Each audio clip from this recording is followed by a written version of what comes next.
사람의 눈으로 이렇게 볼 수 있는 것 중에서 제일 작은 게 아까 전에 구사론에 그 나오면은 뭐 이렇게 양털보다 작고 무슨 털보다 작고 뭐 이렇게 나오잖아요. 그게 어느 정도로 이렇게 이렇게 작아야 눈으로 이렇게 볼 수 있는 햇볕에 이렇게 비칠 때 그냥 이렇게 햇볕이 밝게 비칠 때 이렇게 보는 게 있어요. 그게 단위가 뭐더라? 그 단위가 있는데 그 단위보다 훨씬 적은 게 이제 원자의 크기예요. 원자 크기는 옹스트롱인데 10의 마이너스 10승이라고 해요. 10의 마이너스 10승 미터.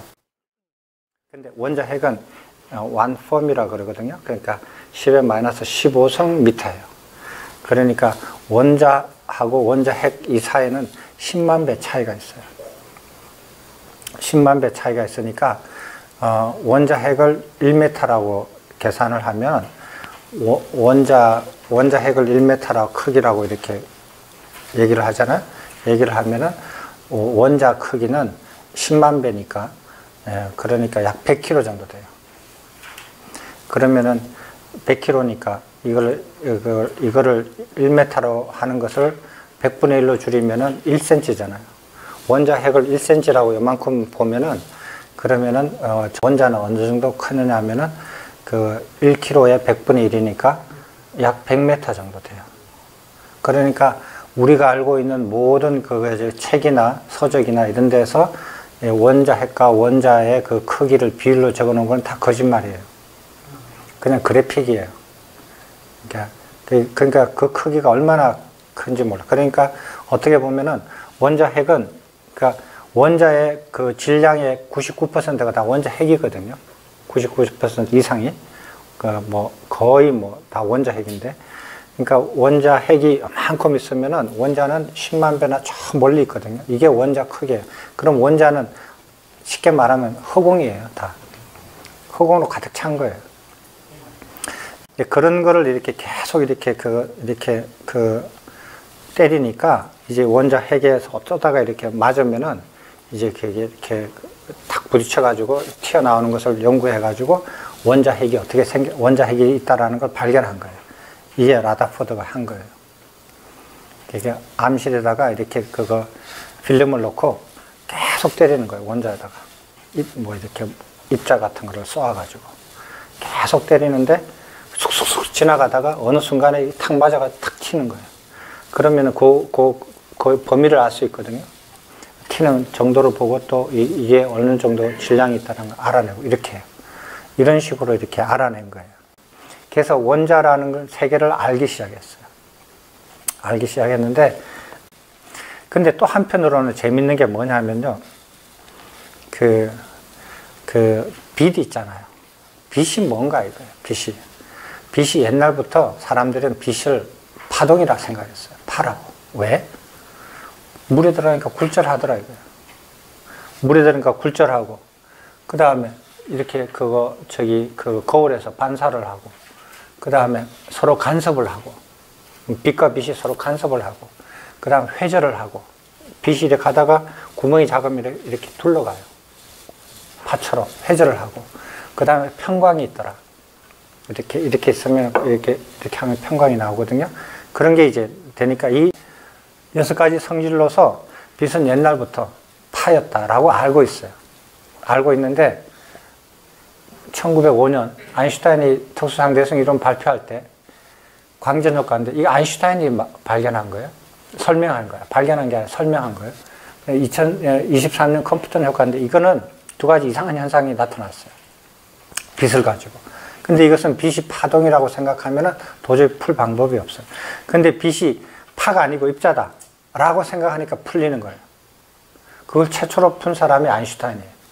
그 아인슈타인이 이걸 풀어가지고 노벨상을 받았지 특수상대성 이론 때문에 노벨상 못 받았어요. 왜? 이해가 안 되니까. 사람들이 받아들이지를 못했어요. 근데 빛이 입자라고 하는 것은 실험 결과로서 되니까. 그것 때문에 그 노벨상을 받았거든요. 그래서 빛이 입자라는 거예요. 2가지 경우를 발견을 했어요.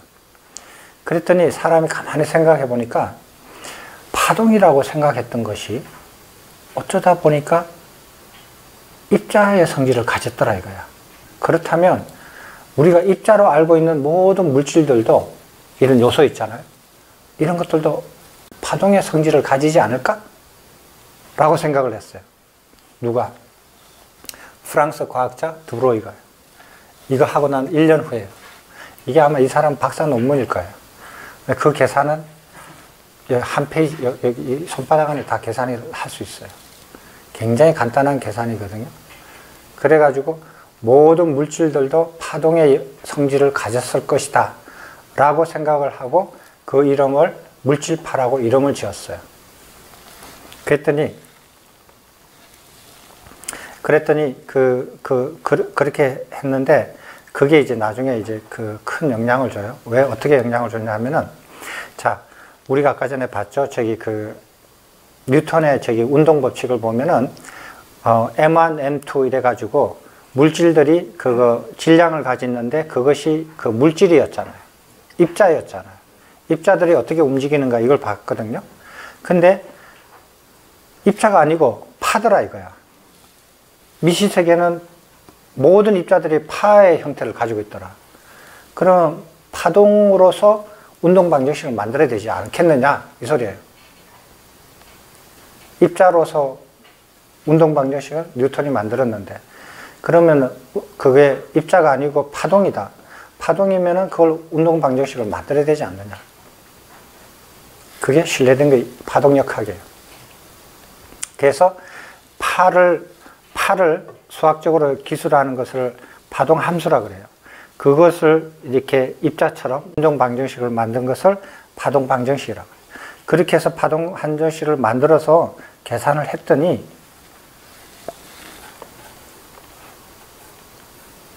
어떻게 됐느냐면 이거 있잖아요. 이거 다 가설이거든요. 가정을 하고 했더니 이걸 풀었단 말이에요. 이런 가설 하나도 안 해도 다 풀더라 이거. 보어가 원자 구조를 설명했던 그런 가설들을 하나도 필요 없이 파동 방정식으로 막바로 설명하니까 다 풀리더라는 거예요. 그리고 보어가 풀지 못했던 더 섬세한 현상까지도 다 풀더라 이거야. 그러니까 양자역학이 에너지나 각 운동량이나 이런 것들이 물질들이 다 이렇게 양자화됐다라는 그 개념보다 더 근본적인 아이디어가 뭐냐 하면은 모든 물질이 다 파동이라는 거예요. 그 아이디어가 더 근원적이다라는 결론이 내렸어요. 그래서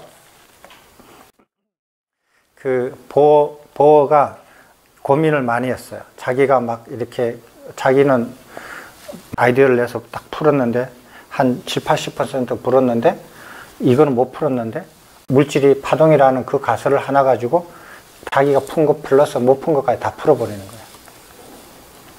그래서 충격을 많이 입었죠.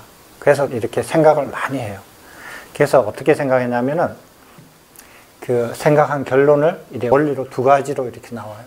대응 원리다 이거예요. 뭐냐? 이 미시세계에서 이 파동으로 이렇게 모든 것이 파동으로 이루어져 있다라고 생각을 했는데 이것이 아주 미시세계는 그렇다 이거예요. 그렇지만 이게 규모가 점점 커지잖아요. 커지면은 뉴턴 역학으로 대응된다. 다 같아진다. 이런 대응 원리를 이렇게, 이게 대응 원리라고 그래요. 당연한 거죠. 뭐. 그래서 그게, 크기가 작은 곳에서 이루어졌다가 크기를 점점 크게 되면은 자연적으로 뉴턴 역학으로 귀결된다. 그래서 파동 함수가 뉴턴 역학으로 나중에 그 크기를 이렇게 늘리면은 귀결이 돼요. 그래서 서로가 틀린 게 아니에요. 영역이 다를 뿐이에요. 노는 영역이. 그런 거를 이제 대응 원리라고 생각을 했고, 그 다음에 그 특수 상대성 이론에서는 속도가 굉장히 빠른, 빛의 속도가 가까운 것에서는 특수 상대성 이론이 맞지만 그 속도를 점점 줄여가지고 지금 우리가 경험하는 100km, 200km 이 정도로 속도를 줄이면은 고전역학으로 대응이 된다. 대응 원리라고 이렇게 이런 사유를 하게 된 건데 이거는 뭐 당연한 말인 거예요. 당연한 말이지만 그 당시에는 이런 것을 이제 찾아낸 거예요. 그 다음에 상보성 원리라는 거는 물질과 파동은 양립이 안 되는 거예요. 근원적으로. 제가 이렇게 말씀을 여러분 드리잖아요. 그러면은 제가 한 번 말했는데 이 안에 10명이든 100명이든 1000명이든 상관없이 동시에 다 들어요. 왜? 소리가 음파이기 때문에 그래요. 음파는 그 공간을 다 해가지고 동시에 모든 사람한테 다 들어가거든요. 근데 이게 소리가 파가 아니고 물질이라면 어떻게 돼요? 딱 한 사람한테만 들려요. 제가 권총을 가지고 한 사람을 탁 쏘면은 한 사람만 죽지 다 안 죽잖아요. 나머지는 안 죽잖아요. 그거와 같아요. 그 물질하고 이 파동이라는 것은 완전히 서로가 너무 다른 거거든요. 근데 어떻게 그게 두 개가 동시에 있을 수가 있느냐 하는 거예요.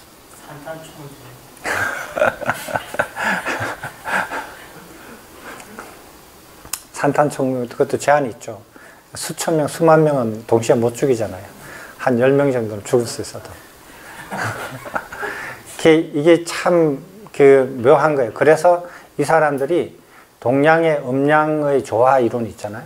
동양에서 음과 양, 이게 서로가 극과 극인데 이것을 좋아하는 어떤 그런 사상에 대해서 심취하고 막 그랬어요. 왜냐하면 서양에는 있을 수가 없거든요. 신과 그 다음에 창조주와 피조물 조화가 어떻게 이루어요? 불가능해요. 더러운 것과 깨끗한 거 어떻게 이루어요? 파동과 물질, 그거는 극과 극인데 어떻게 이게 양립이 되느냐. 이런 사상은 서양에 없어요. 전혀 없기 때문에. 그래서 동양 사상을 많이 심취한 거예요. 그 사람들이. 상보성 원리라는 건 뭐냐면은 서로 극과 극이 서로 보완관계를 가진다. 그 동양에서 음양 조화론하고 똑같은 말이에요. 음과 양이 서로 극과 극이지만 서로 조화를 이룬다. 이런 뜻이에요. 그걸 이제 얘기한 것이고. 베타 원리라는 것은, 자, 음파라는 거는요, 한 시공간에 음파가, 무수히 많은 음파가 동시에 있을 수 있어요. 그렇잖아요? 이 방에서 제만 얘기하나? 여러분들 다 100사람, 1000명, 1000명, 10,000명 들어와가지고 다 소리를 지르잖아요? 그러면 이 안에 그 소리가 가득해요. 아무 문제 없어요. 그런데 물질은요, 시공간에 딱 하나만 점유할 수 있어요. 한 의자에 한 스님만 앉아있지, 한 의자에 10스님이 동시에 못 앉아있잖아요. 못 앉아, 불가능해요. 물질은 그런 특징이 있어요. 근데 대신에 음파는 뭐를 특징 짓느냐 하면은, 앰플리튜드하고 웨이블랭스하고 이 두 가지로 음파를 특징을 지어요. 특징에서 이 음파, 저 음파를 분류를 하거든요. 근데 물질은 시공간에 점유하는 것 그 자체가 딱 하나의 물질만 가지고 있을 수 있어요. 두 물질이 동시에 절대로 못 앉아 있어요. 시공간을 점유를 못 해요. 그게 물질의 그 근본 성질이거든요. 근데 물질이기도 하고 음파이기도 하면 어떻게 되나요? 골치 아프죠. 그럼 하나는 시공간에 여러 개 동시에 있을 수가 있고, 하나만 딱 있을 수 있는데, 이것도 되고 저것도 되면은 어떻게 되느냐. 그럼 어떻게 되겠어요? 그 골치 아프죠. 그걸 정리한 게 베타 원리예요. 그게 뭐냐 하면은, 시공간에서 물질처럼 하나만 점유할 수 있다는 이런 생각은 없어졌어요. 뭐냐 하면은, 양자 상태라 그래요. 양자 상태에서 양자 상태에 한 입자만 있을 수 있다. 입자만 있을 수 있고, 나머지는 동시에 못 있는다. 이런 거예요. 그건 시공으로 결정이 안 돼요. 그 양자 상태라는 건 뭐냐면은, 그런 게 있어요. 시공간 떠났어요. 시공간 떠나서 양자 번호로 주어져요. 어떤 입자의 어떤 그 파동의 그거 양자 상태를 설명하는, 결정하는 이렇게 양자 번호가 주어지거든요. 그 번호에서 한 양자 상태에서는 한 입자든 파동이든 물질파든 뭐든 그 하나만 들어온다는 거예요. 이제 이런 게 이제 베타 원리예요. 그 다음에 불확정성 원리는 뭐냐면은, 우리가 이렇게 뉴턴 역학에서는 우리가 알 수 있는 거, 알고 싶어 하는 거, 운동량이나 위치나 미래나 과거나 운동의 현상들을 원하는 대로 정밀하게 다 할 수 있어요. 계산만 제대로 하면. 사람이 계산을 정확하지 못한 컴퓨터를 하더라도 우리가 원하는 것을 정밀하게 알 수 있어요. 오차 없이. 근데 파동이란 말이에요. 파동이니까 정확하게 알 수가 없잖아요. 파동이 어디에 있어? 그럼 어디에 있어? 여기도 있고 저기도 있는데. 동시에 있는데. 그럼 어디 있다고 말을 해? 이런 문제가 생기잖아. 그래서 이것을 해봤더니 미시세계에서는 위치하고 운동량을 동시에 두 개를 동시에 측정하려고 했을 때 오차가 반드시 발생한다. 어느 정도 이상 정확하게 더 이상 알 수 없다. 근데 모든 것이 그러느냐? 안 그래요. 딱 두 가지만 그래요. 에너지하고 시간하고 동시에 측정하려고 할 때, 그 다음에 위치하고 운동량을 동시에 측정하려고 할 때만 생겨요. 다른 때는 안 생겨요. 그런데 그 불확정성량, 그러니까 오차가 어느 정도 생긴다라는 것을 정확하게 설명을 하는 게 불확정성 원리예요. 되셨습니까? 불확정성의 원리가 상호관계에 있어서 그 모순 같은 거 얘기한다면, 예를 들면 연구 주체자가 그 표본을 어떻게 하느냐에 따라서 결과가 계속 달라지는 그런 걸로 설명될 수 있나요? 그거하고는 개념이 동서남북이 이렇게 있지만 동서남북이라고 하는 게 고정되어 있지 않고 그런 부분을 설명해요. 그런 거하고 좀 다릅니다. 슈레딩거의 고양이도 슈레딩거 고양이는 또 그건 얘기가 다른 거고요. 예. 그 불확정성 원리가 이거예요. P다 Q는 H바. 이게 이제 불확정성 원리거든요. 근데 불확정성의 그 내용을 정확하게 모르고 아까 스님들처럼 생각하시는 분이 많아요. 거기보다 더 나아가서 더 이렇게 심하게 생각하는 사람들이 많아요. 왜냐하면은 자연의 법칙은 불확정하다. 확정 지을 수 없다.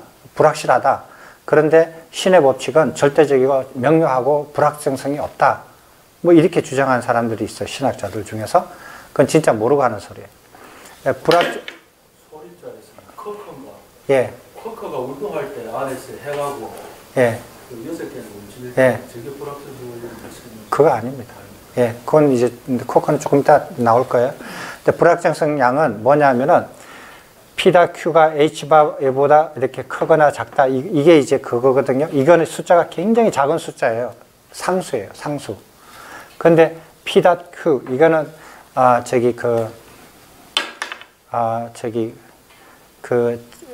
짝인데 아까 전에 에너지하고 시간, 그 다음에 위치하고 운동량, 요 짝이에요. 요 짝에만 적용이 되지, 요 두 짝뿐이 없어요.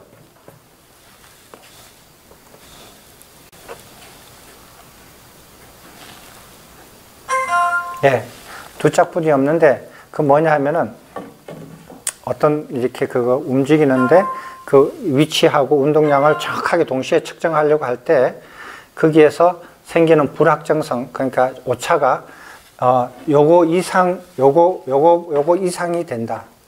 요거보다 항상 더 크다라는 뜻이에요. 요거보다 더 작아질 수는 없다. 그러니까, 어떻게 보면은 불확정량을 정확하게 예측하는 거예요. 원리적으로 저렇다라는 거거든요. 근데 그거를 그 짝이 아니고 하나로 하잖아요. 예를 들어서 운동량만 측정한다, 위치만 측정한다. 이럴 때는 불확정량이 없어요. 이렇게 뉴턴 역학처럼 내가 원하는 만큼 오차 없이 그냥 알 수 있을 만큼 알 수 있어요. 원리적으로. 이게 원리라고 돼 있거든요. 원리라고 돼 있는 거는 뭐냐 하면은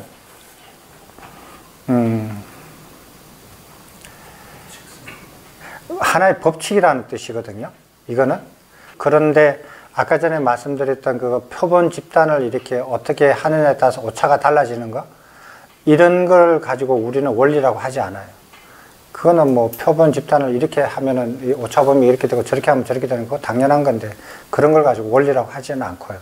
이제 그러면 예. 방금 이제 원리나 이제 법칙이라는 얘기를 했는데, 그런 원리나 법칙은 조금은 획일적이고 고정성을 갖고 있게 됩니까? 진리와 같은. 예, 진리라고 봐야 돼요. 예, 예외가 없어요. 예외가 없거든요. 그래서 예외가 하나라도 있으면은 이거는 우리 법칙이라 안 그래요. 예외가 하나라도 생기면. 거기에 불교의 그 무상이나 무아의 원리가 끼어 들어갈 수 있습니까?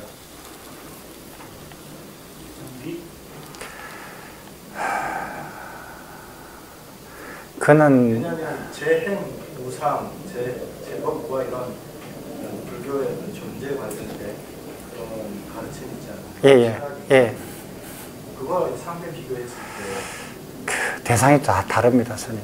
대상이 달라가지고 뭐라고 말씀드리기는 좀 그런데 다음 불교에서 형성된 것은 모두가 그 무슨 말씀? 이상하다고 했거든요. 바뀌고 변한다고 했거든요. 이제 그랬을 때 이제 많은 스님들이 불확정성 원리를 불교의 이런 방금 제가 얘기하는 것과 연관지어서 오해해서 설명하는 그건 아닙니다. 발생하는 그건 아닙니다. 그거는 아니에요. 변화하는 거는 다 변화하는데 그 변화를 할 때 그 변화의 정도를 우리가 알고 싶어 하는 거예요. 알고 싶어 할 때 측정하려고 할 때 죄송합니다. 변화를 한다는 것 자체를 부정하는 거 아니에요. 변화를 하는데 어떻게 변화하느냐 그걸 측정을 하려고 할 때 생기는 오차예요. 변화 자체를 부정하거나 변화 자체를 긍정하거나 이런 문제가 아니에요. 여기서는. 그렇다면 그 피타고라스가 그 세상 물질을 보고서 세상의 근본은 숫자라고 했지 않습니까? 방금 여러 가지 함수나 방정식을 동원해서 저런 걸 법칙이다, 원리다, 그리고 나아가서 진리다. 이렇게 보면 피타고라스가 세상의 물질이나 이런 것들을 정의한, 원리를 정의한 수가 근본이다 이런 것과 어떤 관계성이 어떻게 될까요? 우리는 보세요. 이게 관점이 두 가지라고 처음부터 말씀드렸잖아요. 이거는 구조적으로 보는 거예요. 구조적으로 보는 거다. 이거는 현상적으로 보는 거다. 이렇게 이제 설명을 드렸잖아요. 현상적으로 설명을 이렇게 봤을 때 이게 운동의 법칙이에요. 그리고 이거는 구조적으로 봤을 때 지금 요거 다음에 나오겠지만은 이 구조적으로 설명하는 건데 그렇다면은 피타고라스가 수다 이렇게 얘기했을 때는 이거를 말하는 거예요. 이게 지수화풍이 아니고 숫자다 이러는 거예요. 그럼 우리가 지금 얘기하는 이거는 지금 아직까지 여기에서 머물고 있어요. 우리가 지금 양자역학을 하고 지금 하는 것들은 지금 여기를 지금 설명하고 있고 아직 이까지 못 넘어갔어요. 여기까지 지금 넘어가야 될 거예요. 그래서 이 자연에 있는 우리가 모든 삼라만상에 있는 현상들을 설명할 때 우리가 경험하는 세상에 설명하는 것은 운동의 법칙은 뉴턴의 법칙. 근데 우리가 경험하지 못하는 법칙 중에서 굉장히 빨리 움직이는 동네에서는 그 특수 상대성 이론의 법칙. 그 다음에 굉장히 미세한 것에 들어가면은 양자역학으로 이제 그 운동의 설명을 한다. 하는데 여기에서 보니까 이 미세한 그 운동의 그 변화를, 운동의 법칙을 공부해 보니까 여기에서 우리가 운동량을 이렇게 측정해서 알아내야 되거든요. 알아내는 건데 알아낼 때 측정하려고 할 때 항상 이런 불확정이 존재하더라. 근데 그 불확정량이 원리적으로 존재를 하는데 예외 없이 원리적으로 존재하는데 그 존재하는 양을 정확하게 예측한다라는 거예요. 그런 게 좀 달라요. 불확정성이 그냥 있어서 우리가 모르는 상태로 있는 게 아니에요. 불확정성을 정확하게 예측한다라는 게 달라요. 계산하고.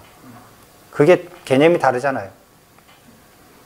그런 개념이에요. 그래서 제가 가끔 신학자들이 이렇게 그 불확정성 원리하고 특수 상대성 원리를 자기네 식대로 그 수식을 이해를 못하고 막 이렇게 그 도용을 하는 걸 많이 봤거든요. 그러니까 상대적이다. 자연의 법칙은 상대적이다. 신의 법칙은 절대적이다. 상대적인 것을 왜 하느냐? 절대적인 걸 해야지. 이거는 불확정하다. 불확실하다. 이거는 확실하다. 확실한 걸 해야지 왜 불확실한 걸 하느냐? 이런 식으로 얘기하는데 그게 아니에요. 상대성 원리도 아까 전에 그 Principle of Relativity가 뭐냐면은 자연의 법칙이 동일하다라는 것을 말을 하잖아요. 상대적이라는 걸 말하는 거 아니에요. 상대적인 운동에 따라서도 자연의 법칙이 변하지 않고 동일하다고 말하는 게 상대성 원리예요. 그 사람들 얘기하는 거 반대잖아요. 이런 개념을 이렇게 이제 이제 확인하시면 좋은데, 그럼 이런 미세한 이런 불확정이 왜 존재하느냐 이거예요. 왜 존재하느냐, 어떻게 해서 존재하느냐, 저걸 없앨 수 없느냐. 없앨 수 없어요. 왜? 미지 세계에서는 모든 물질이 파동을 가지기 때문에 어쩔 수 없어요. 네, 파동이기 때문에 어쩔 수 없어요. 자, 방금 그 파동과 관련해서도 양자역학에서 입자와 파동이 결정되어 있지 않다고 그러잖아요. 그걸 이제 불교하는 사람들 무화 관계로 연결지어서 설명하려고. 파동인 듯한데 자세히 들여다보면 그것이 방금 물질이라고 표현한 입자이고, 입자인 듯한데 그것이 또 이렇게 파동이라고 해서 결정되어 있지 않다는 거죠. 그런 것을 불교 안에서 무화로서 이제 불교의 어떤 그 철학의 우수성을 설명하는 게. 이렇게 이런 거를 이렇게 서양 사람들이 자기들이 실험하고 자기들이 알아내고 자기들이 발견했잖아요. 그잖아요. 동양 사람이 발견한 거 아니거든요. 서양 사람들이 대부분 발견한 건데, 자기네들이 발견한 이 사람들이 자기네 문화를 잘 아는 사람들이에요. 자기 종교, 자기 철학들을 고대부터 현대까지 다 아는 사람들이 자기네 문헌을 다 뒤져봐도, 철학이나 종교를 다 뒤져봐도 이거를 설명해 줄 수 있는 어떤 철학이나 어떤 종교도 없는 거예요. 여기서 사람들이 미치는 거예요. 그래서 뒤지기 시작해요. 이런 걸 설명해 주는 고대 철학이나 어떤 종교가 없었을까? 이렇게 찾아보는 거예요. 거기에서 비슷한 걸 찾은 게 불교예요. 동양 철학이에요. 그래서 동양 쪽으로 굉장히 관심을 많이 가진 이유가 그래요. 근데 그게 과연 어느 정도로 매치가 되느냐, 그걸로 이제 정확하게 우리가 봐야 돼요. 그 사람들은 그러면은 그런 비슷한 말들을 있는 것을, 그런 걸 설명할 수 있는 건덕지를 본 거지, 불교의 근원을 아는 거 아니잖아요. 불교 교리를 완전히 이해한 건 아니잖아요. 그래서 우리는 그 두 가지를 다 알아야 된다는 거예요. 그래서 이쪽에서 어떻게 일어난 거를 다 알고, 이 사람들이 왜 불교를 관심 가졌는가도 알고, 근데 우리는 불교 이론을 다 알아서 이게 맞는지 안 맞는지, 어떻게 대처를 하는지, 그거를 정확하게 알아야 된다라는 뜻에서 제가 말씀을 드리는 거니까요. 한번 질문이 있으시면 계속 하셔도 좋겠습니다만, 한번 또 나가볼까요? 그래서 양자역학의 특징이 뭐냐 하면, 아까 전에 스님께서 말씀하셨듯이 그 이중성이다라는 거예요. 이중성인데 전혀 상반된 두 개를 동시에 가지고 있다라는 거예요. 불연속성이라는 거예요. 그 다음에 모든 것들이 불연속적으로 되어 있다라는 거하고, 관찰자와 대상이 이렇게 분리가 안 됐다라는 거예요. 저기 뉴턴 역학에서는 완전히 분리가 됐죠. 객관과 주관이. 근데 여기서는 객관과 주관이 분리가 안 돼요. 분리가 안 돼서 주객이 분리가 되지 않는다라는 걸 알아요. 왜? 내가 미세한 것들을 알려고 관찰하는 순간 이 미시세계는 완전히 딴 세상으로 바뀌어버려요. 그래서 분리시킬 수가 없어요, 원리적으로. 그 다음에 인과론이 붕괴가 되는데, 불확정성 원리를 이 안에서만 인과설이 붕괴가 되고, 이 바깥에서는, 영역에서는 인과설이 성립이 돼요. 부분적인 어떤 작은 영역에서는 인과론이 붕괴된다라는 거, 이런 특징이 있어요. 근데 여기서 이제 그 이중성이, 약간 스님 그거 하셨잖아요. 근데 이중성인데 항상 이중성을 가지느냐, 안 그래요. 우리가 참 묘한 게, 이게 이중성을 가졌어요. 가졌는데 우리가 이제 측정을 해요. 측정을 하는데 실험 기계를 동시에 두 개를 동시에 측정할 수 없어요. 왜냐하면은 파동하고 물질하고 다르니까. 그래서 우리가 이 가진 것을 입자의 성질을 관측하려고 딱 측정하는 순간 얘가 입자가 돼요. 입자로 결정이 돼요. 그리고 우리가 파동이란 성질을 측정하려고 딱 하는 순간 얘가 파동으로 확 변해버려요. 그래서 파동의 성질을 딱 줘요. 그래서 관찰하려고 하는, 우리가 관찰을 하려고 하는 그 의도에 따라서 얘가 딱 맞춰져요. 그게 더 신기하죠. 그런 지금까지 배웠던 여러 가지 일반 상대성의 그런 양자역학, 이런 것들이 물리학들이 정치설과 관련된 건데, 이런 것들이 우리 심리 작용에도 적용될 수 있다고 합니다. 과학자리랑 물리학자리.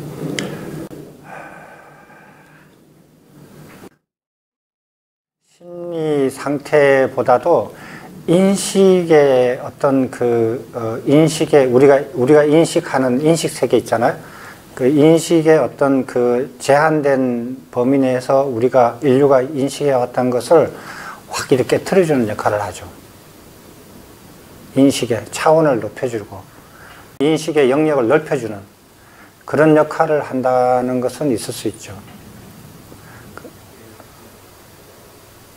지금 심리학이나 뇌과학 쪽은 처음 예.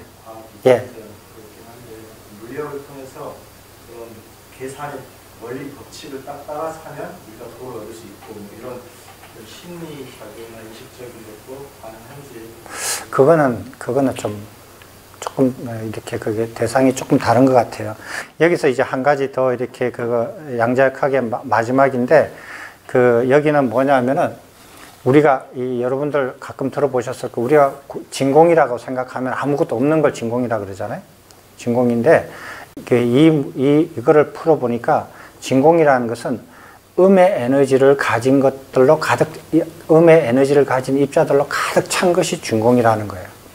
근데 거기에 구멍이 생겼어요. 가득 찼는데 어떤 구멍이 생겼어요. 그 구멍이, 진공의 구멍이 반입자라고 하는 것이 밝혀졌어요. 그게 무슨 말인지 잘 모르겠죠? 아니요, 반입자. 예, 반입자라는. 그러니까 우리가 진공과 입자라는 개념 자체가 틀려버렸어요. 우리는 이 허공은 이제 아무것도 없는 거잖아요. 그 허공에 어떤 물질이 존재하잖아요. 이거는 이제 그 허공에다가 물질이라는 어떤 입자가 있는 건데, 이런 걸로 알았는데, 여기서는 어떤 생각을 하느냐면, 이 진공이라는 것은, 음의 에너지로 가진 입자들로 가득 메워져 있는 게 진공이다. 됐어요? 근데 거기에서 어떤 구멍이 생겼다. 가득 찼는데 뭐가 이렇게 구멍이 빠진 거예요. 그 빠진 것을 입자라고 한다. 무슨 입자라고 하느냐? 반입자라고 한다. 반입자는 뭐냐?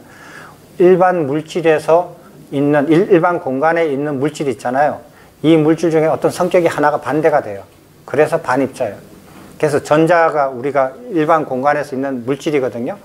근데 음의 전기를 가진 입자예요. 우리가 전자라고 해요. 예. 그 일렉트론요. 그런데 일렉트론의 반전자는 뭐냐 하면은 양의 이렇게 전기를 띤 나머지 성격은 다 똑같은데 전기만 양의 성질을 가졌어요. 그래서 그걸 반입자라 그래요. 성질 하나가 반대된다라는 뜻이지 다른 뜻은 아니에요. 그러니까 진공에서 비워진 것이 반입자라는 거예요. 이 개념이 완전히 이게 이상한 개념이 들어와요. 그래서 평소에는 드러나지 않는 거예요. 우리는 평상시에 이런 것들도, 그래서 이거를 양전자를 어디서 발견했냐면 우주선에서 발견했어요.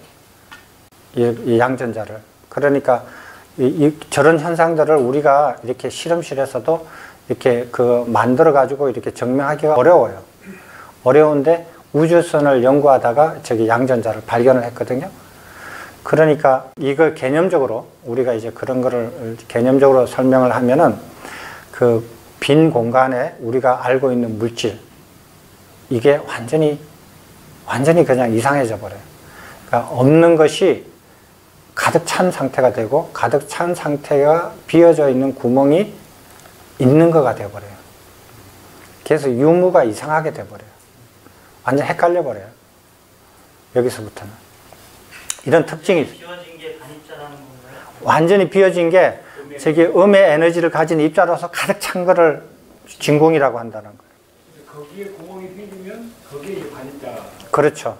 그게 이제 제가 봤을 때 이 음의 에너지와 양의 에너지가 이제 합쳐지고 분리되고 할 때 완전히 음의 에너지 찬 게 진공이고, 이게 이제 우리가 말하는 물체로 이동이 되기 전 단계가 반입자라는 걸 발견한 것 같은 느낌. 그러니까 그래서 이제 사람들이 이런 생각을 이렇게 자꾸 하다 보면 음의 에너지로 이루어진 우주가 있고 양의 에너지로 이루어진 우주가 있지 않을까? 우리 우주는 양의 에너지로 되어 있는 우주지만은 음의 에너지로 되어 있는 우주는 반우주로가 존재하지 않을까? 이런 생각까지 하는 거죠. 암흑물질 그런 거하고 좀 다르죠? 암흑물질하고는 전혀 다릅니다. 그건 다크매터라 가지고 그건 저기 뭐야 그 우주론 할 때 커버해 드릴게요. 그것도 아주 재밌습니다. 그래서 우리가 자연 현상을 보는 두 가지 관점, 이거는 현상을 보는 관점, 이거는 구조를 보는 관점이에요. 그래서 지금까지 한 것은 현상을 한 거예요. 현상을 한 건데 우리가 체험할 수 있는 이런 물리적 현상, 우리 자연의 현상, 우리가 경험할 수 있는 현상, 빠른 속도로 움직이는 거, 미세하게 움직이는 거, 이런 것들에 대해서 현상들을 다 공부를 했어요. 그러면 구조적으로는 어떻게 돼 있느냐 하는 거예요. 구조적으로 들어가기 전에 네. 그런다 그러면 반입자는 그 운동 에너지를 가지고 있다는 건가요? 저 범주에 들어가면? 저기 그 반입자도 저기 그 운동 에너지 뭐 저기 그거 질량 뭐 다 가지고 있죠. 예, 전자 양전자 중에서 전기적 성질만 정반대지 질량이나 뭐 모든 건 다 똑같아요. 이상한 게 아니에요. 자, 그러면 이제 구조적으로 보면 어떻게 되어 있는 거예요? 구조적으로 보면 우리는 아까 전에 얘기했지만은 지수화풍으로 되어 있다. 아리스토텔레스가 모든 것은 지수화풍으로 되어 있다. 그리고 천상계는 제5의 원소로 되어 있다. 이렇게 시작을 했습니다. 그래서 그걸 그대로 믿고 2000년 동안 살았어요. 거의 2000년 동안. 그런데 이제 그거 저기 그 일반 이렇게 지식인층, 그 귀족층들은 이렇게 하늘에 관심을 뒀잖아요. 근데 거기에 미치지 않지만 일반 사람들 중에서 조금 지적 호기심 있는 사람들은 지상계에서도 2000년 동안 지상계에서도 관심을 가졌어요. 예, 돈 벌려고. 그 사람들은 돈을 벌기 위해서 연금술 같은 데 관심을 많이 가졌어요. 그래서 어떻게 하면은 이 저기 뭐야 싼 물질을 가지고 금덩어리를 만들 수 있을까? 왜? 돈을 벌어야 되니까. 이런 사람들은 거기에 관심을 가져가지고 연금술을 많이 이렇게 노력을 했거든요. 그 결과로 뭐를 알게 됐냐면 원소라는 것들 이렇게 조금씩 알게 됐는데 지수화풍으로 되어 있다라고 믿고 해봤는데 점점 알고 보니까 물이 H2O로 된 거예요. 수소하고 산소하고 이루어진 거더라고요. 그러니까 아니잖아요. 근본 물질이 아니잖아요.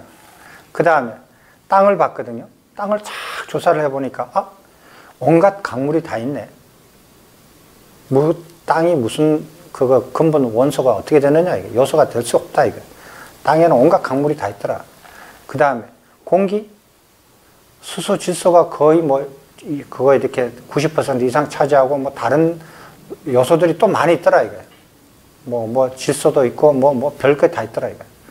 그리고 불 보니까 그게 보니까 연기도 있고 열도 있고 빛도 있더라 이거.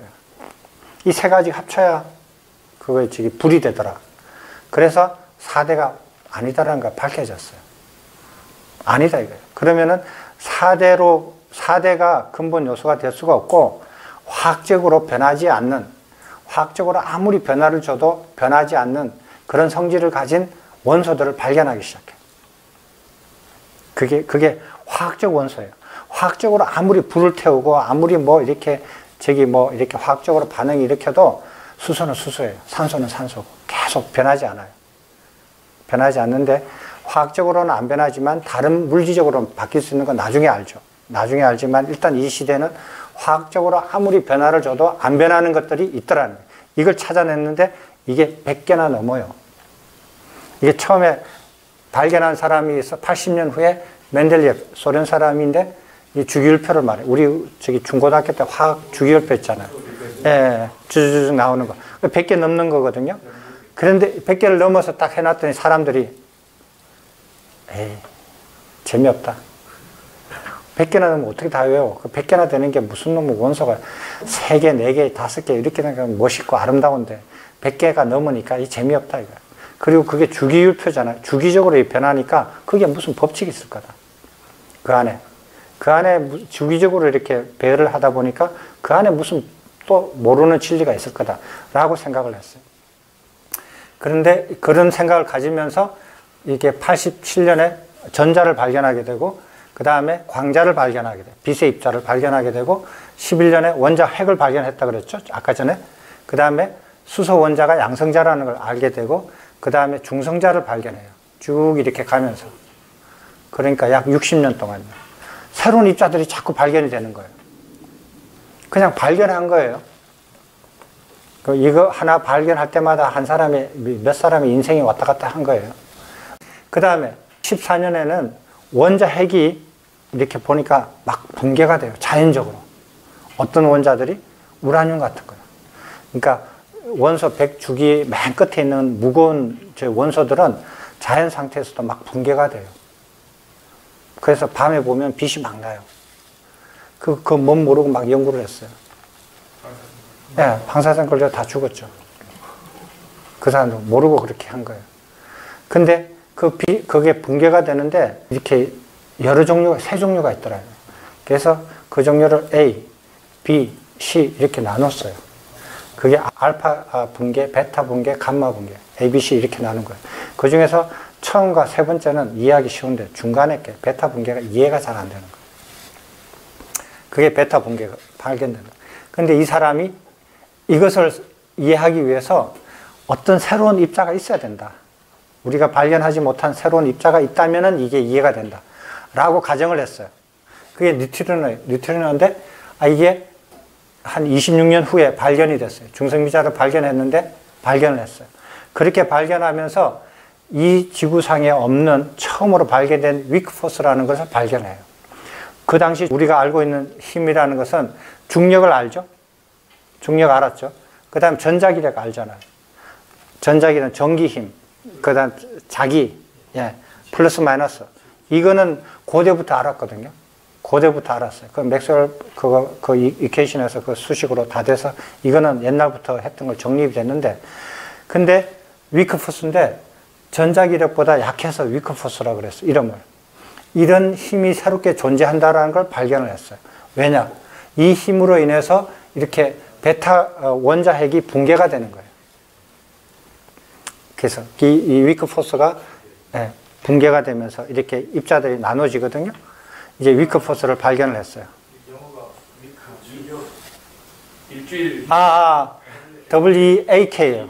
예, 위크, 양력이란 뜻. 눈 좋으시네. 일주일이 제가 이런 실수는 잘 안 하는데 감사합니다. 진짜 스펠링이 틀렸네. 예, 그렇게 이제 됐고요. 그 다음에 35년에 일본 사람 유가와라는 사람이 핵이 있잖아요. 원자 핵이 어떻게 해서 그렇게 강하게 이렇게 뭉쳐져 있는가, 이것을 사람들이 이해를 못했어요. 그래서 거기에서 핵력이라는 것을, 새로운 그 힘이 있다라는 것을 가설을 세우고 그것을 설명해 냈어요. 근데 핵력이라는 것을 어떻게 하냐면은, 그게 핵 안에는 양성자가 이렇게 있고 중성자하고 이렇게 있어요. 이렇게 쌓여 있거든요. 근데 양성자하고 거리가 가깝단 말이에요. 굉장히 가까워요. 그러면은 그 플러스 하니까 서로 미는 힘이 생기잖아요. 근데 그게 어떻게 그렇게 단단하게 뭉쳐 있느냐는 거예요. 그게 이해가 안 되는 거예요. 전자기력만 가지고는 이해가 안 되는 거예요. 그래서 거기에는 어떤 새로운 핵력이라는 게 있는데, 힘이 있어서 그 힘으로 서로를 뭉치게 만든다. 전자기력보다 굉장히 강한 힘이다. 라고 생각을 했어요. 근데 그 힘이 어떻게 해서 만들어지느냐 하는 것이 굉장히 좋은 새로운 아이디어를 냈어요. 이게 뭐냐? 메존이라는 그 중간자라는 으로 번역을 했는데, 메존이라는 것이 이게 양성자와 중성자 사이에서 서로 왔다 갔다 하면서 힘을 만든다라고 유가와가 생각을 했어요. 그 웃기잖아요. 두 입자 사이에 다른 제3의 입자가 서로 주고받으면서 굉장히 강한 힘이 생긴다. 이 두 입자 사이에. 이렇게 설명을 했어요. 이런 거는 서양 사람들은 도저히 생각을 못 해내요. 그리고 생각을 해내니까 그것도 이해도 못 하고요. 어떻게 그럴 수가 있나, 이거예요. 그렇게 했더니 이 메존이 12년 후에 우주선에서 발견이 됐어요. 맞다라는 거예요. 네, 그래서 일본 사람으로 최초로 물리 노벨상을 받아요. 그래서 이 입자는 어떻게 되어 있느냐? 여기서는 요소라 그러잖아요. 물리학에서는 소립자라 그래요. 소립자. 요소의 개념이 든 거. 더 이상 쪼개지지 않고 이것으로 모든 물질이 만들어진 것을 소립자라 그래요. 그걸 여기서는 엘리멘트라 그러거든요. 요소를. 여기서는 그 엘리멘터리 파티클이라 그래요. 예, 그러니까 요소자라고 이렇게 하는데 한국 번역을 하는 거는 소립자라고 그냥 이렇게 이름을 만들어요. 근데 그래서 그거 요소가 요 개수로 되어 있는 요소로서 우주에 있는 모든 물질들을 형성한다 라고 밝혀낸 거예요. 그게 뭐냐? 첫 번째 경입자, 일렉트론하고 뉴트리노, 일렉트론 뉴트리노가 있어요. 이것이 쌍으로만 생겨요. 항상 현상의 쌍으로만 생겨요. 그래서 패밀리라 그래요. 경입자, 그 다음 강입자는 그 양성자, 중성자 이렇게 원자 핵 있잖아요. 핵을 설명하는 거예요. 양성자, 중성자가 있는데 그 플러스 수백 개가 있어요. 너무 많은 거예요. 그래서 받아들이기 어렵다 이거예요. 재미없다 이거예요. 그래서 어떻게 생각했느냐? 63년에 이 사람들이 쿼크라는 것을 생각을 해요. 쿼크를 생각해서 경입자가 3개 패밀리가 있거든요. 근데 여기처럼 똑같이 3개 패밀리를 만들어 가지고 쿼크가 6개 쿼크로서 이게 수백 개에 있는 중성자, 양성자와 수백 개에 있는 하드론을 다 설명해내요. 이론적으로는 됐어요. 됐죠? 그 다음에 게이지 보존이라는 것은 아까 전에 그거 핵력, 강력, 양력, 전자기력, 중력 있잖아요. 이 모든 힘들을 이제 생각이 바뀌었어요. 포스로 안 그래요. 육아와 이후로. 어떻게? 인터랙션이라고 그래요. 그러니까 어떤 물질을, 입자를 서로 주고받으면서 힘이 생긴다라고 이해를 완전히 바꿨어요. 큰 변화를 일으켰어요. 중력을 전달하는 입자를 중력자. 그 다음에 강력, 쿼크를 이렇게 하는 것은 글루온이라고 그래요. 8개. 그 다음에 전자기자, 전자기학 있잖아요. 전자기력을 하는 것은 광자, 포톤 하나. 그 다음에 아까 전에 양력을 서로 주고받으면서 이렇게 힘을 만드는 것은 W 플러스, W 마이너스, G. 이 3개 입자. 이게 게이지 보존이라고 그래요. 그래서 8개, 1개, 3개, 1개, 4개, 5개, 13개예요. 요거 13개, 요거 6개, 요거 6개. 요렇게 해가지고 우주에 있는 모든 것들을 다 설명해요. 우주에 있는 모든 입자들은 이걸로 이루어졌다. 근데 문제가 있어요. 네? 첫 번째, 얘는 이론적으로 나와 있지만 아직까지 발견을 못했어요. 그래서 발견을 못했고, 두 번째, 그래서 쿼크는 독립될 수 없다. 항상 이렇게 서로 이렇게 그 안에서 이렇게만 있게 된다라고 이렇게 이론을 만들었어요. 그래서 좋다 이거예요. 그럼 그 쿼크를 다시, 안에 있는 쿼크를 다시 이렇게 두들겨 봤어요. 예전처럼. 계속 두들겨 보는 거예요. 우리 끝까지 두들겨 보는 거예요. 그랬더니 이상한 게 나와요. 뭐가 나온지 알아요? 예?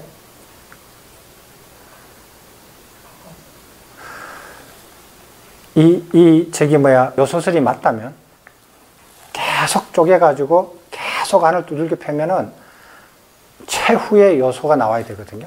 최후의 요소는 그 안에 구조가 없어야 돼요. 더 이상 쪼개지면 안 돼요. 그죠?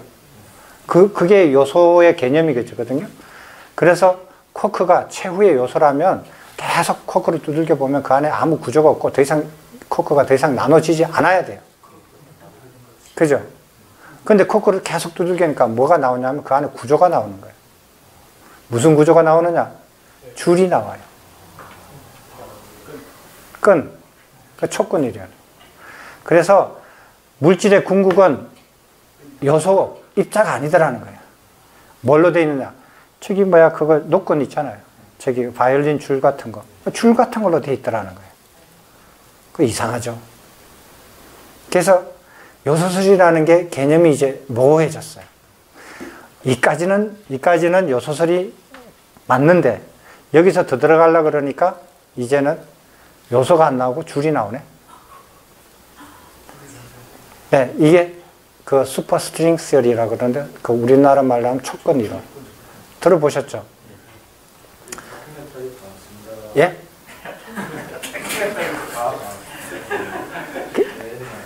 예. 그게 이제 요소설이 그거 이렇게 자연에서 한정적으로 적용이 되고 어느 넘어서는 그 요소설이 안 맞다라는 거예요. 이제 그거 하나.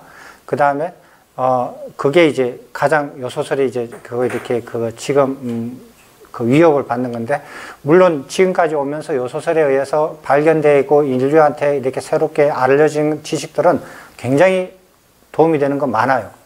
그러나 우리는 지식을 원하는 거 아니에요. 궁극적 진리를 원하는 거예요. 지식 같은 거는 필요 없다 이거예요. 궁극적으로 이게 맞느냐? 아니라는 거예요. 아닐 수 있는 가능성이 더 크다라는 거예요. 그래서 요소설은 재미없다 이거예요. 그건 안 맞다라는 거예요. 근데 불교에서 말하는 이 지수화풍 있잖아요. 이 4요소설은 아까 전에 멘델리예프 있잖아요. 그 당시에 이미 다 파괴돼 버렸어요. 그 안 맞다라는 거 이미 다 알려져 있잖아요. 그거는 이미 붕괴됐고, 그러나 그 사상을 적지수를 계속 따라갔더니 지금 여기까지 왔는데 여기서 한 발 더 나가려고 하니까 아니라는 거예요. 자, 입자물리의 특징을 한번 봅시다. 여기서 네 가지의 자연에 있는 네 가지 힘을 우리가 발견했어요. 요소설이 진리라는 것을 확신은 못하지만, 아닐 확률이 더 크지만은 그 과정에서 우리가 발견하고 알았던 것들도 많아요. 그 중에 하나가 강력, 전자기력, 양력, 중력. 이 자연에는 네 가지 힘이 존재한다. 인류가 알 수 있는 네 가지 힘. 이걸로서 더 이상 새로운 힘은 없다 하는 거예요. 그리고 이 힘으로마다 그 현상이 다 달라요. 이 힘, 저 힘에 따라서 일어나는 현상들이 다 다르다고요. 다르게 움직여요. 그런 것들이 이 네 가지가 이 우주에 서로 오버랩이 되면서 서로 겹치면서 이게 펼쳐져 있어요. 그러니까 막 이렇게 탁탁탁 이렇게 두부 자르듯이 잘려져서 돼 있는 게 아니라 서로 막 겹치면서 이 우주가 이렇게 펼쳐져 있어요. 그 다음에 그 쿼크가 숨어 있다. 이게 아직 드러나지 않았다. 그 다음에 진공과 반입자의 개념이 그 참 묘하다라는 거예요. 그 다음에 부분과 전체. 부분과 전체는 뭐냐면은 뉴턴 역학에서는 부분의 합이 전체다 그랬어요. 그럼 명료해요. 됐죠? 근데 여기서는 어떻게, 입자이론에서는 어떻게 했냐면은 전체가 있어요. 전체 있는데 이것이 쪼개면 부분이 돼요. 이 부분에서 다시 쪼개면 전체가 나와요. 무수히 많이 나와요. 그런 현상들이. 그러니까 부분과 전체의 개념이 모호하다는 거예요. 부분이 쪼개지면 전체가 쪼개지면 부분이 되고, 부분을 쪼갰더니 그 안에서 다시 전체가 나오더라.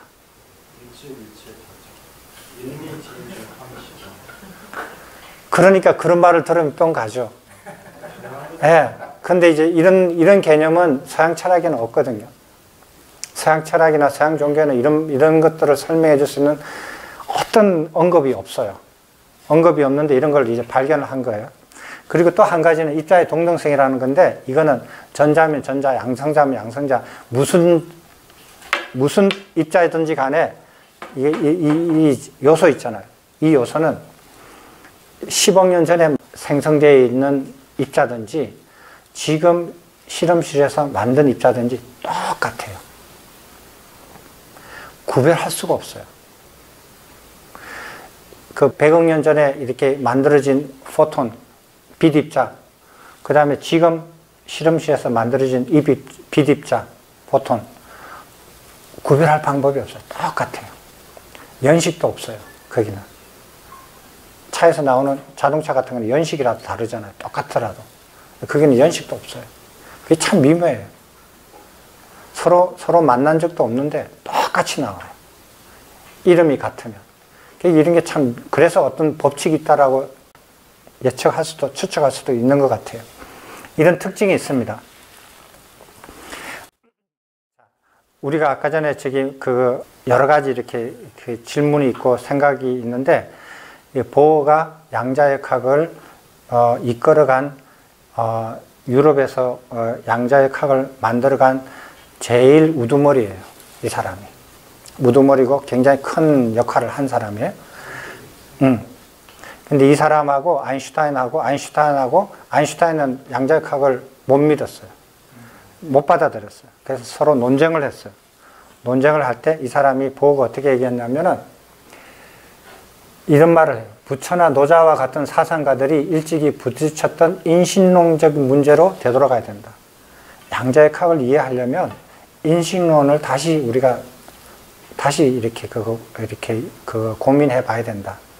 이렇게 얘기를 해요. 우리가 이렇게 확률이라는 말을 했잖아요. 확률이라는 말을 하는데, 예를 들어서, 여기 고창에 내일 오전에 비가 올 확률이 20%입니다. 이렇게 해요. 그게 무슨 말이에요, 그게? 영화님은 비가 오면은, 한 방울이라도 떨어지면은 비가 온 것이고, 한 방울도 안 오면 비 안 온 것이거든요. 비가 오고 안 오고는 딱 두 가지 종류뿐이 없어요. 근데 20%라는 게 뭐예요, 확률이? 그러면 비가 100방울 떨어지는데 20방울 떨어진다는 소리예요? 그건 비가 오는 거지. 그 비가 내일 오전에 올 확률이 20%라는 게 무슨 소리예요? 늘 쓰는데 이렇게 물어보면 몰라요, 사람들이. 근데 근데 처음에 양자역학 나올 때 이제 이렇게 보어는 확률적으로 그거 이렇게 실험 결과를 이렇게 이해를 했거든요. 근데 아인슈타인은 그걸 못 받아들였어요. 어떻게 얘기하느냐 하면은, 하나님은 주사위를 던지지 않는다. 라고 유명한 말을 했어요. 그때, 그 당시 아인슈타인은 유태인이거든요. 유태교를 굉장히 독실한 유태인이었어요. 그래서 그때 그렇게 말을 했어요. 그래서 보어가 뭐라고 대답했냐면은, 하느님이 이 세상을 어떻게 다룰 건지 우리는 크게 관심 없다. 우리의 문제가 아니다.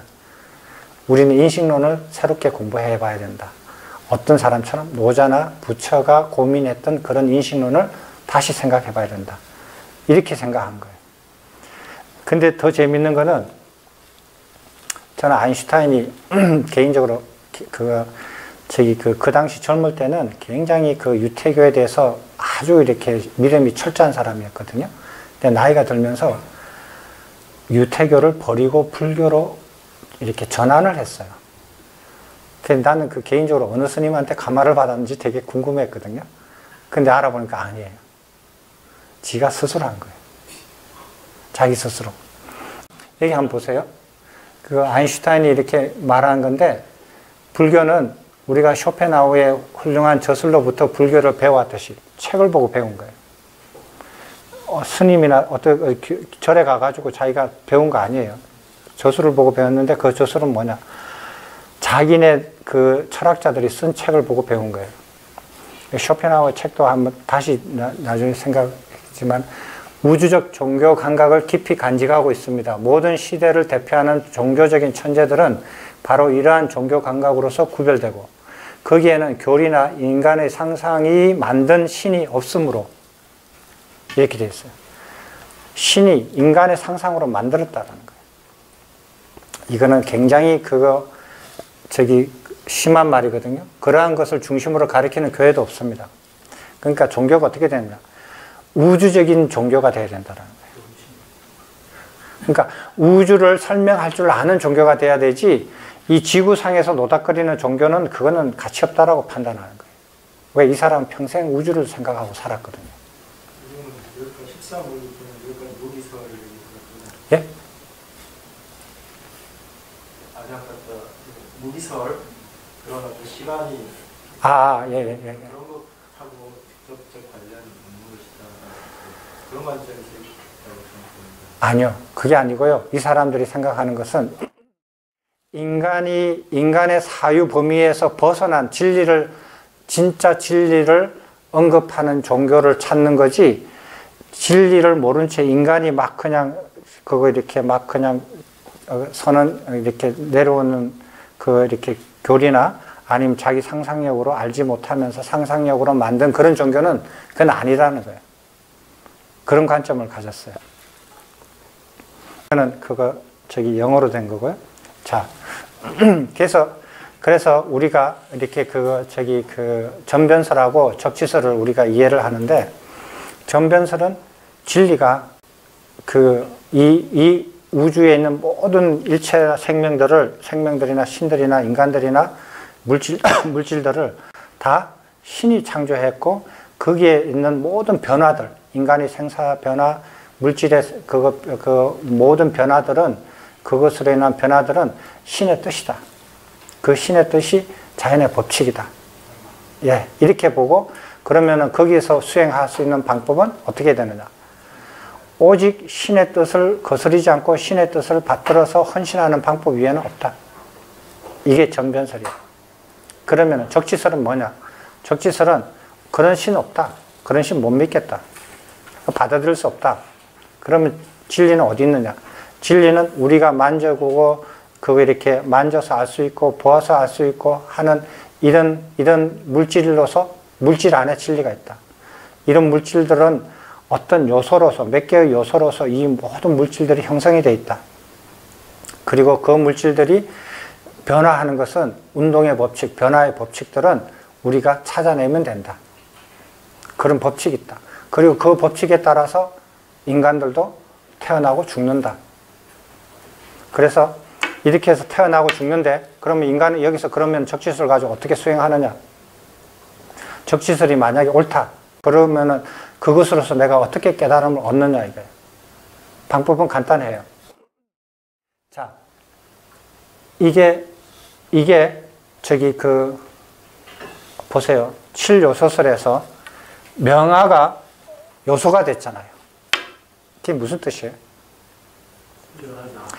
네, 명화가 실제라는 뜻, 실체라는 뜻. 실체라는 뜻은 뭐냐면 영원히 존재한다는 거예요. 변하지 않고. 영화의 구체적 뜻이 무엇입니까? 그거는 원어는 지화라고 하는 건데요. 예. 영화라 그러면 그냥 저기 현대말로 말하면은 영혼이라고 얘기해야 되지 않을까요?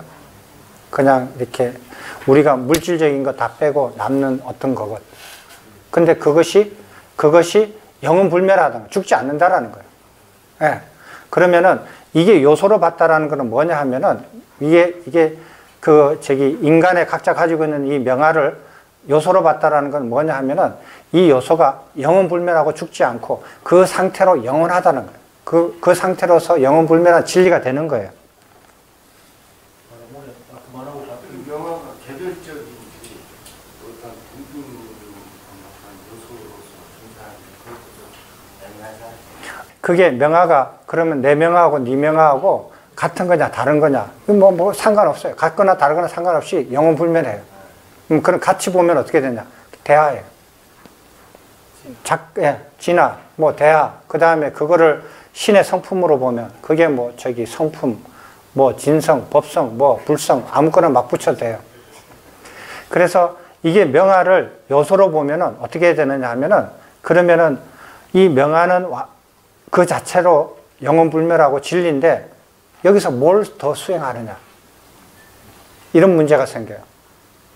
그래서 그러면은 이 완전 무결한 이 명화가 이미 내한테 있는데 그러면 내가 왜 지금 이 상태로 있느냐? 이것은 오염이 됐다. 명화가 오염이 됐다. 어떻게 오염이 됐느냐? 업으로 오염이 됐다. 그 업은 무엇이냐? 물질이야. 왜? 또 다른 걸 넣으면 안 되죠. 또 다른 걸 넣으면 이론이 복잡해지잖아요.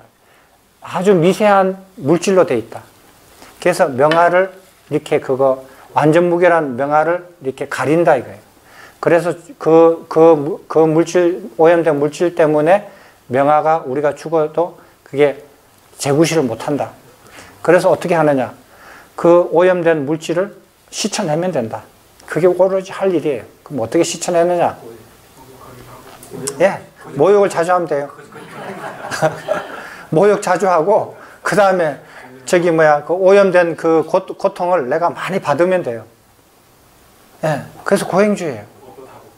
예, 그래서 내가 그 오염을 시킬 때, 그 오염시킨 그걸로 인한 잘못된 것을 했기 때문에 그 잘못된 것에서 계속 고통을 받아요. 그럼 이 물질이 배출이 돼요. 그래서 윤회를 벗어나요. 그래서 고행을 해요. 그런데 업을 물질로 안 보고 그러면은 어떻게 또 다른 생각을 가지느냐 하면은 이 사람은 어떻게 생각을 하느냐면 명하다 이거야. 명화가 요소다 이거야. 영혼불멸하다 이거야. 영혼불멸한데 어떻게 되느냐? 생사 법칙이 있잖아요. 명화가 영혼불멸한 이 영화가 윤회에서 벗어나서 해탈하는 것은 어디에 결정되어 있다? 이 생사 법칙에 따라 되는 거지 인간이 이 생사 법칙을 관여해서 되는 일이 아니다. 그게 신이 아니에요. 신은 아닌데 그 명화를 그걸 이렇게 통제하는 법칙이 있잖아요. 그 법칙에 따라서 우리는 언젠가는 해탈을 하게 된다. 해탈을 하는데 그럼 우리는 뭘 해야 되냐? 그 법칙에 순응하면 된다. 그 법칙에 순응할 따름이다. 그 법칙에 어떻게 순응하느냐?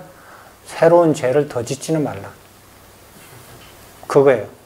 그래서 생활에 엄격한 규격을 정해놓고 그 규격에서 벗어나지 않고 그 규정 내에서만 살면은 너는 언젠가 반드시 해탈한다. 그렇게 해서 계속 거듭거듭 생을 살아라. 그러면 그 법칙에 따라서 너는 반드시 언젠가는 해탈하게 된다. Don't worry. 그렇게 사는 거예요. 됐죠? 이게 적지설이에요. 그리고 또 한 가지. 명화를 그거 인정하지 않는다 혹은 인정했다 하더라도 이런 법이 있잖아요. 이런 거 법, 명화를 규정하는 그런 법을 도외시한 사람. 그런 사람은 어떠냐? 너가 깨닫고 안 깨닫고는 우연이야. 신경 쓰지 마. 그런 거예요.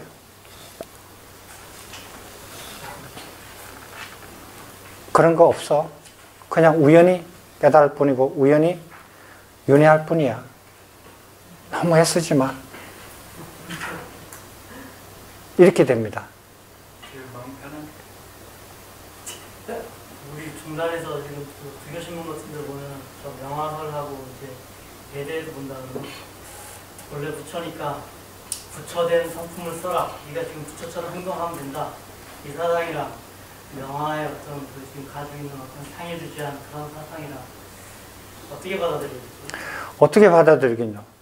이거를 이제 우리가 이해를 했잖아요. 근데 적치설을 이렇게 이해를 깊이 하셔야 되거든요. 하시면은 이 적치설이 굉장히 깊이 빠져 있어요. 굉장히 깊이 빠져 있어요. 그래서 사견을 반드시 이해하라는 거예요. 그러지 않으면 그건 못 벗어납니다. 그러면 이게 전부 다 사견이거든요. 그럼 이교를 믿고 수행을 하면은 해탈이 일어나느냐는 소리예요. 우리는 저기 정당 관심 없어요. 우리는 내 수행에 관심 있어요. 내 수행하고 내가 공부하는 거에 관심 있지 정단이든 이 세상이든 인류든 관심 없습니다. 또 하나는 저번 시간에 그 앞에 진 질문에 그 사대랑 불교에서 부처님 말씀하신 사대랑 예, 그건 다음 시간에 해드릴게요. 근데 현실적으로 지금 그런 적지설, 요소설보다는 이 주변에는 아까 7대 종교 중에 6가지가 전변설과 관련이 예. 그런 부분도 좀 자, 우리가 저기 그 스님 말씀해 주셨는데 이제 생각이 나는 게 자, 우리가 그러면은 사견을 이해를 했습니다. 전변설 다 이해하셨죠. 적치설 완전하게 이해하셨죠. 그 다음에 현대 물리학에 뭐 그냥 그거 모르는 소리 막 어려운 소리 한다고 그 어려운 거 아닙니다. 그거 완전 적치설에 놀아나는 거예요. 적치설에 놀아나는데 어떻게 놀아놨는가? 전변설을 바탕에 둔 적치설을 수용한 거에서 놀아난 거예요.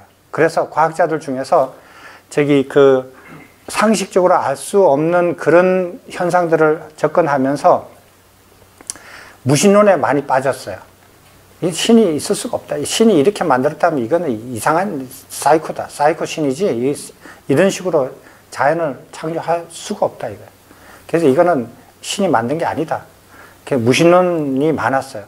보어나 저기 그 하이젠버그나 이런 사람들은 다 무신론이에요. 근데 저기 그 아인슈타인은 처음에 유대교에 철저하게 신을 믿었다가 나중에는 신을 부정을 해요. 그리고 나중에 이런 말도 합니다. 전지전능한 사람이 지가 만들어 놓고 지가 벌 준다? 웃기는 소리다. 이런 일은 있을 수 없다. 이렇게 얘기해요. 전지전능 완벽하게 만들어요. 그렇지. 그 자체가 무슨 일이라는 거예요? 아, 지가 만들어 놓고 지가 벌 주는 게 어디 있어요? 그럼 왜 만들어? 그렇다고 왜 자기가 전지전능하다고 얘기를 해? 그럼 무슨 이유야? 그런 신은 상상할 수 없다. 받아들일 수 없다. 이렇게 얘기를 해요. 예? 협박은 많이 받았나? 협박도 많이 받았나? 아니에요. 협박 안 받았어요. 네. 그런 걸로 협박 당할 사람들이 아니에요. 저기 그 러시아 소련이 옛날에 반체제 인사 중에서 이렇게 그거 탄압을 많이 반체제 인사 중에서 탄압을 많이 했거든요. 탄압이 절대로 안 되는 분류가 있어요. 네? 절대로 어떤 방법으로 회유나 위협이나 뭐 어떤 방법으로도 이렇게 그거 이렇게 탄압이 안 되는 사람들은 어쩔 수 없이 해외로 내보냈거든요. 근데 골치 아파서 죽을 수도 없고 주로 물리학자예요. 회유 안 됩니다. 왜? 법칙을 추구하는 사람들인데 그거 회유됩니까? 안 됩니다. 그런 거 아인슈타인이 왜 그거 했느냐면 이스라엘이 그 이렇게 2차 대전이 끝나고 난 다음에 지금 나라를 만들었잖아요. 나라를 만들어 가지고 2차 대전에서 이렇게 좀 그 전운이 가라앉고 나라의 이렇게 모습을 갖췄을 때 건국위원회라는 걸 국민들 사이에서 만들었어요. 저명한 유태인들을 모아서 건국위원회를 만들어서 최초의 자기들이 최초로 만드는 이스라엘의 최초 초대 대통령을 누굴 뽑을 것인가 회의를 했어요. 그런데 그게 누구냐면 아인슈타인이었어요. 그렇게 존경받는 사람이었어요. 전 인류가 존경하는 사람 중에 한 사람이에요. 아인슈타인이 그래서 이제 건국위원회에서 초대 대통령으로 초대하겠습니다. 그러니까 아인슈타인이 뭐라 그런 줄 알아요? 그걸 받아들였겠어요? 안 받아들이죠. 왜? 진리를 추구하는 사람이니까 안 받아들여요. 그 사람들의 명분을 이렇게 해주는 거지. 정치를 잘 하시는 분로 하시라고. 나는 정치하고 상관없는 사람이다. 예의상 그렇게 해주는 거예요. 그리고 그걸 또 바르게 받아주는 거예요. 그래? 그럼 내 대통령 될게. 가. 그러면은 그거는 물리학자 아니죠. 진리를 추구하는 사람 아니에요. 진리를 추구하는 척 하면서 자기 욕심을 챙기는 사람이죠. 그럼에도 불구하고 오늘날 현재 지식인들은 아직도 많은 신을 너무나 많은 과학자들이나 지성인들, 학자들이 신을 신앙합니다. 맞습니다. 그래서 그 사람들이 그 신의 뜻을 이렇게 많은 사람한테 가르쳐 주잖아요. 가르쳐 주는 것으로서 신의 헌신하는 걸로서 목숨을 걸고 그렇게 해요. 그래서 많은 사람이 전파가 됐어요. 그건 인정해야 돼요. 근데 진리를, 그 사람들 중에서 진짜 진리를 추구하는 사람이 있으면은 부처님의 가르침을 바르게 설명해 주면 그 사람은 금방 알아먹어요. 불교 안에서도 신을 신앙하는 사람들 굉장히 많거든요. 그거는 어쩔 수 없죠. 부처님 당시에도 부처님 가르침을 이렇게 고지고대로 이렇게 받아들이시는 비구도 있었지만, 아닌 비구들도 많았잖아요. 그건 어쩔 수 없는 거고. 우리는 그런 사람들을 이렇게 초점에 맞춰서 얘기할 시간이 없어요. 우리는 진리를 추구하는 사람들만 가도 지금 바쁜 인생이에요. 그래서 스님들 중에서 이렇게 사견과 정견의 차이점을 분명히 알아야 돼요. 그렇게 하면은 그 사람한테 조금만 얘기해 주면 그 사람도 금방 알아요. 굉장히 빠르게 알아요. 이렇게 진리를 추구하지 않는 사람, 진리 추구에 인생을 바치고 목숨을 바치지 않는 사람은 말을 거품 나도록 설명해도 어려워요. 왜? 지 생각대로 자꾸 얘기하거든요. 자기 생각대로 받아들이고 자기 생각대로 자꾸 쳐내거든요. 진리를 추구한 사람은 자기 생각이 없어요. 왜? 진리를 구하기 때문에. 진리의 얘기를 하면 딱 아니다, 그다 하는 거 금방 알잖아요. 그래서 그걸 갑니다.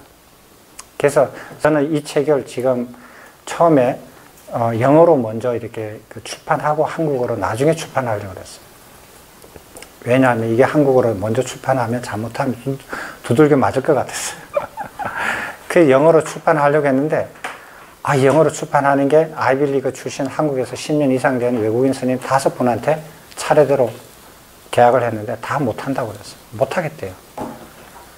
그래서 서울 시내에서 제일 큰 영어 번역소 하시는 분한테 계약을 해서 맡겼는데도 못하겠대요. 1년 반 지나고서 못하겠대요. 돈을 작게 줘서 그러냐? 내가 원하는 대로 줄게 해봐라. 못하겠대. 이거 보통 사람들 이해하기 어렵습니다. 굉장히 어렵습니다. 왜냐하면은 세상 사람들의 생각의 흐름에 거슬려서 가기 때문에 그래요.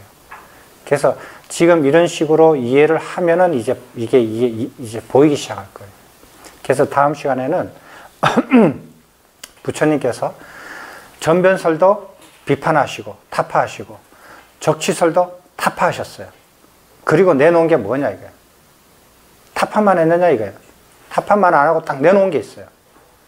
전변설을 대신해서 내놓을 수 있고 적치설 대신 내놓을 수 있는 게 뭐냐 이게.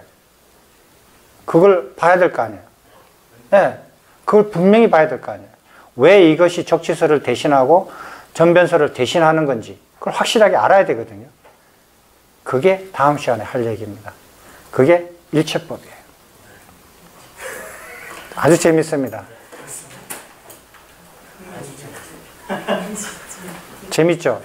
그러면 제가 한번 스님 한번 보세요. 저기 그 166쪽에 한번 보세요.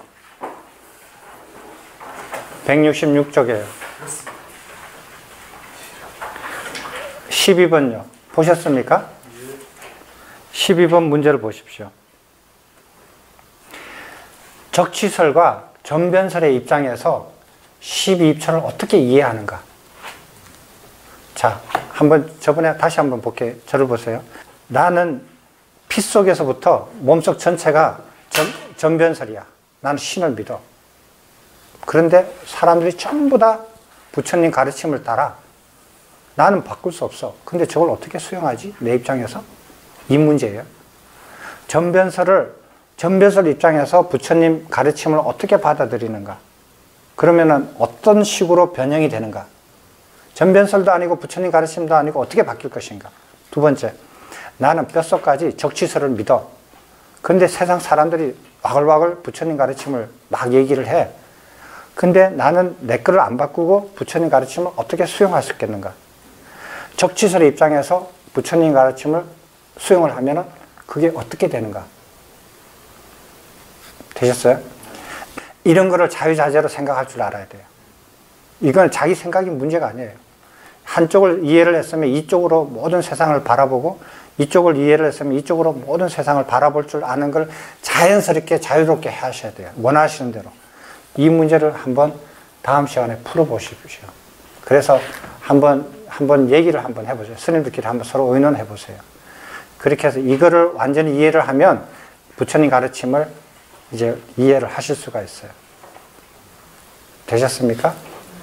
네. 네, 그러면 다음 시간에 뵙겠습니다. 네, 고맙습니다.